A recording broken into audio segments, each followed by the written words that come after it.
মেধায় মুর্শিদাবাদ জেলার মুখ উজ্জ্বলকারী কৃতী ছাত্রছাত্রীদের পুরস্কার প্রদান এবং সংবর্ধনা দিতে চলেছে মুর্শিদাবাদ জেলা পরিষদ।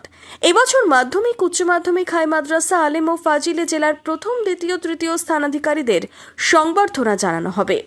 আগামী 28 জুন রবীন্দ্র নজরুল সভাকক্ষে হবে এই সভা। তার আগে শুক্রবার প্রস্তুতি সভা হলো জেলা পরিষদে। মুর্শিদাবাদ জেলা পরিষদ সভাধিপতি রুবিয়া সুলতানা, অতিরিক্ত জেলা শাসক জেলা পরিষদ শামসুর রহমান ও কর্মাধ্যক্ষদের উপস্থিতিতে জেলা পরিষদ প্রতিনিধিদের সাথে আলোচনা হয়। সভাধিপতি জানান, প্রত্যেকের সাথে একত্রিত হওয়ার এই মুহূর্তে একটাই কারণ যে কারোর যদি কোনো সাজেশন থাকে, কেউ যদি কোনো নিজস্ব মতামত দিতে চান, সেই 28 জুন যে প্রোগ্রাম, সেই প্রোগ্রামকে সাফল্যমণ্ডিত করার জন্য, যার জন্যই আমরা এখানে উপস্থিত হয়েছি। মুর্শিদাবাদ জেলাবাসীর উদ্দেশ্যে বিশেষ বার্তাও দেওয়া হয় এদিন।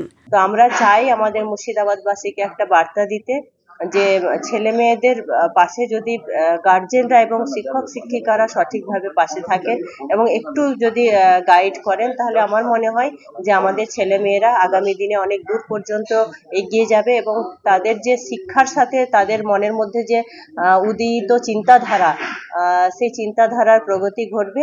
স্কুল ছুট থেকে ড্রপ আউট, শিক্ষাক্ষেত্রে এই দুই সমস্যা নিয়ে কি ভাবছে জেলা পরিষদ?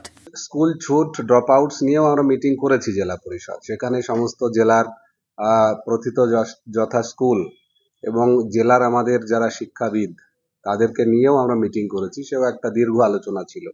সমস্যা তো অনেক, আসলে ফিনান্সিয়াল স্টেবিলিটি একটা বিষয়। আলটিমেটলি গার্জিয়ানদেরকে আরো বেশি কনসাসে এগিয়ে আসতে হবে, এটাই ফ্যাক্ট। পরিবার যদি না এগিয়ে আসে, প্রশাসন একা কিছু করতে পারবে না, দে প্যারালাইজড।